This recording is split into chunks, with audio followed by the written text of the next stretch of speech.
Hello everyone, आज के इस वीडियो में हम सीखने वाले हैं कि दो सदिश राशियों का गुणा अदिश गुणा कैसे किया जाता है। सदिश राशियों का गुणा दो प्रकार से प्राप्त किया जा सकता है। एक तो होता है अदिश गुणा और एक होता है सदिश गुणा।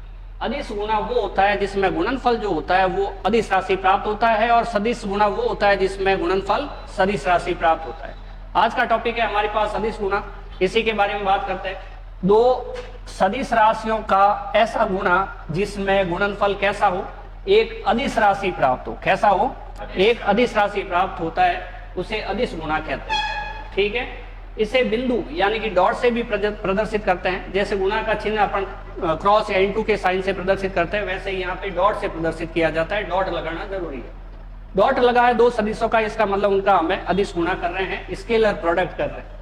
ठीक है, अदिश गुणनफल का मान दोनों सदिशों के परिमाण यानी कि ए वेक्टर है और बी वेक्टर है, तो उसके बीच में देखो हमने डॉट लगाया है। ये डॉट क्या प्रदर्शित करता है? ये प्रदर्शित करता है कि इसका हम अदिश गुणा कर रहे हैं। क्या कर रहे हैं? अदिश गुणा कर रहे हैं। ए क्या है? सदिश ए का परिमाण, मैग्नीट्यूड। देखेंगे हम कैसे निकालते हैं। और सदिश बी क्या है? सदिश बी है हमारे पास सदिश बी का परिमाण। ये जो बी है वो सदिश बी का परिमाण है, मैग्नीट्यूड। और ये कॉस थीटा। थीटा क्या है? जहां पे सदिश ए और बी के बीच का कोण। अगर हमारे पास सदिश ए इस प्रकार है और सदिश बी इस प्रकार है, तो उनके बीच में कोई न कोई एंगल जरूर फॉर्म हो रहा होगा, बन रहा होगा। तो इस एंगल को यहाँ पे लिया हुआ है। ठीक है, तो अब हम एक उदाहरण लेते हैं। देखो यहाँ पे दोनों चीज आ गई, परिभाषा भी आ गई कि ऐसा दो सदिशों का ऐसा गुणा जिसमें गुणनफल यानी कि डॉट प्रोडक्ट वो होता है जिसका उत्तर हमेशा क्या आएगा? अदिश राशि आएगा। और इसके स्केलर प्रोडक्ट कहते हैं इसको। इसका जो मान किसके बराबर होगा? ए सदिश का परिमाण हो जाएगा और बी सदिश का भी परिमाण हो जाएगा, और साथ में कॉस थीटा लगा देंगे। पूछे थीटा क्या है? तो थीटा है दोनों सदिशों के बीच का कोण। अब हम एक सवाल लेते हैं और इसको हम ए डॉट बी निकालने की कोशिश करते हैं। हमारे पास है ए डॉट बी वेक्टर। हमें क्या करना है? यहाँ का 3i + 2j + 7k। ठीक है, बीच में ये डॉट बता रहा है हमें क्या करना है? अदिश गुणा करना है, स्केलर प्रोडक्ट करना है। फिर हमने लिख दिया 4i + 5j और प्लस का 8k। पहले तो आप लोग इस फॉर्म में लिख लो कि ए की जगह ए लिख दो, बी की जगह बी लिख दो, डॉट की जगह डॉट लगा दो। फिर उसके बाद क्या करना है? A dot B. A dot B को क्या करें? ये 3i है, इसके साथ एक ब्रैकेट लगाएं। फिर ये + 2j है, इसके साथ एक ब्रैकेट लगाएं। और प्लस क्या है? 7k। माइनस होता तो माइनस लिख देते, अभी क्या है? ये प्लस का, इसलिए हम यहाँ पे क्या लिखेंगे? प्लस लिखेंगे। और क्या लिखने वाले हैं? बोलो। 7k cap. ठीक है, कैप सभी पे लगाना है। और फिर यहाँ पे अब ये जो ब्रैकेट है उसमें बी वेक्टर ऐसा कैसे लिख देंगे? ए के हमने 3 फैक्टर कर लिए। बोलो बी क्या है? 4i + 5j + 8k cap 4i + 5j + 8k। ठीक है, फिर बोलो 4i + 5j + 8k। ये कैप हो गया। अब हम इन दोनों का मल्टीप्लाई कर लेंगे, गुणा कर लेंगे ए डॉट बी। तो देखो 3 और 4 मल्टीप्लाई करें तो कितना आता है? 12i dot i plus 5 × 3 15i dot j। i dot j। ठीक है, क्रम हम बिगाड़ेंगे नहीं, क्रम वही रखेंगे, i डॉट j। वैसे अदिश गुणा में क्रम विनिमय नियम का पालन होता है, मतलब उल्टा कर दें तो कोई फर्क नहीं पड़ेगा। लेकिन प्लस 8 × 3 कितने हुए? i dot k plus 8j dot i 5 × 2 j dot j। आगे बोलो फटाफट। 16j डॉट k प्लस ये हो गया कंप्लीट। ये करेंगे, बोलो 28k डॉट i। पहले कौन है? k है, तो पहले हम k को ही लिखेंगे। बाद में कौन है? i है, तो बाद में हम i को ही लिखेंगे। अगला बोलो plus 35kj plus 56k dot k। ठीक है क्या? अब हम काम करते हैं A dot B. Vector vector बराबर ये तो है 12 वगैरह सब कुछ ठीक है, ओके। लेकिन इसके लिए हम एक बात और समझते हैं। ये हमने बोला था कि आपको X axis, Y axis and Z ये मूल बिंदु है, ठीक है। और इधर की साइड हमारे पास आई कैप है, इधर की साइड जे कैप है और इधर की साइड के कैप है। बोला आई कैप क्या है? एक्स अक्ष की दिशा में एकांक सदिश। बोलो एकांक सदिश किसको कहते हैं?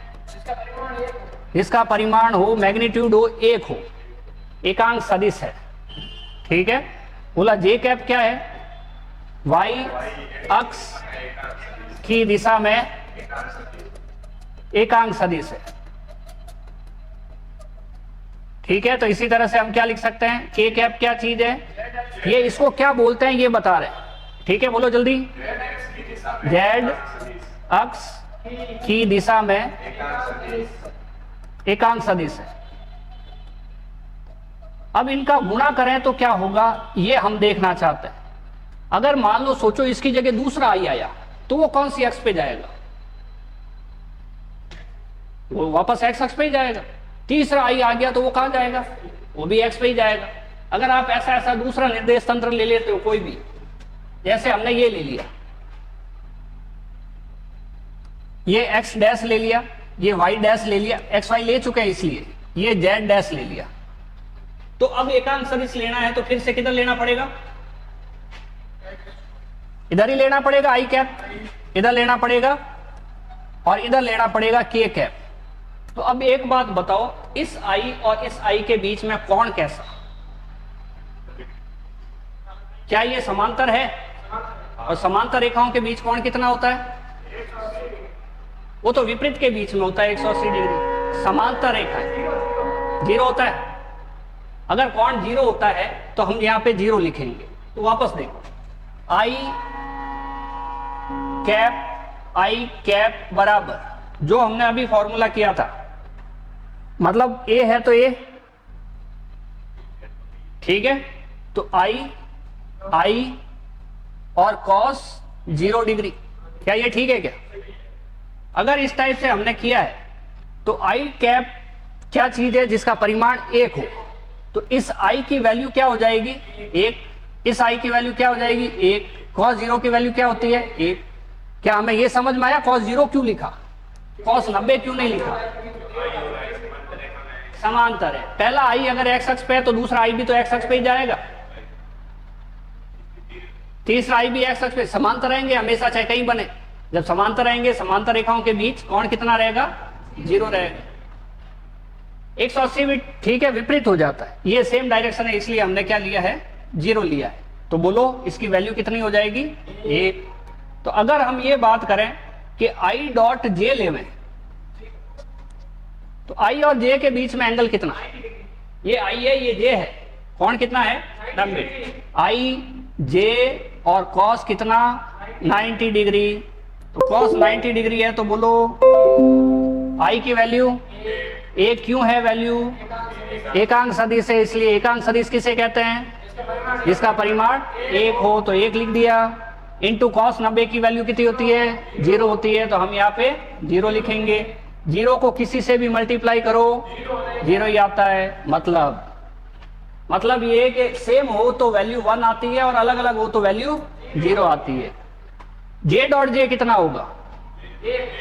के डॉट के कितना होगा? सही है। और के डॉट आई कितना होगा? 0। अलग अलग है तो कितना हो जाएगा? 0 हो जाएगा। चलो वेरी गुड। अभी देखते हैं हम आगे, और यही जो अपना रिजल्ट आया हुआ है वो थोड़ा सा इधर बता देते हैं हम। यहां से पता चला हमें I dot I, J dot J, के डॉट के, इन सब की वैल्यू क्या होगी? बराबर 1, बराबर 1 और बराबर 1। ठीक है। अभी नेक्स्ट काम करते हैं। बोलो क्या करें? आई डॉट जे और जे डॉट आई। ठीक है, बोलो जल्दी। जे डॉट के और के डॉट आई। जे है ना, उसी को उल्टा कर रहे हैं। बोलो के डॉट जे, बचा कौन, के डॉट आई और आई डॉट के, ठीक है क्या। इन सब की वैल्यू क्या होगी, 0 हो जाएगी। तो लिख देते हैं 0 बराबर 0 बराबर 0 बराबर 0 बराबर 0 बराबर 0 और बराबर 0। तो बोलो कितना 0, 6 0। चलो फिर देखते हैं,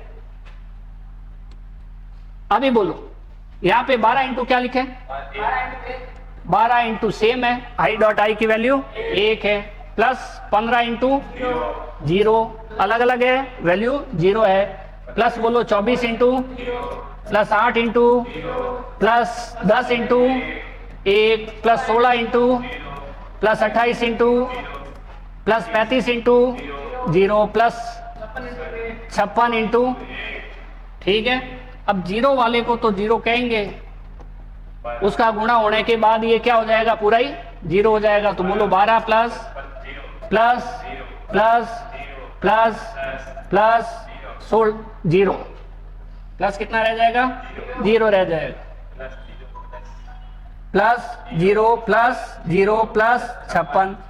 अब 0 को लिखने की जरूरत होती है क्या, नहीं होती है, तो नहीं लिखेंगे। 12 प्लस 10 प्लस 56, अगर हम इनको जोड़े तो कितना आएगा, a डॉट बी बराबर 56 और 10 66, 68 और 10 78, सही है क्या, 78। ये 78 है क्या, इसमें आपको आई जे के दिख रहा है, नहीं दिख रहा है, नहीं दिख रहा है, तो ये कैसी राशि है, अदिश राशि है, ठीक है। ये राशि कैसी है, अदिश राशि है, इसमें कोई दिशा नहीं है, केवल एक संख्यात्मक मान है, ठीक है। इसको ही हम किसी दूसरे तरीके से भी कर सकते हैं, जो इससे काफी आसान रहेगा। ये प्रॉपर मेथड है, इसी प्रकार से आए तो एग्जाम में इसी प्रकार से करें। बाकी अगर शॉर्ट में करना है तो वो भी मेथड इसका अवेलेबल है।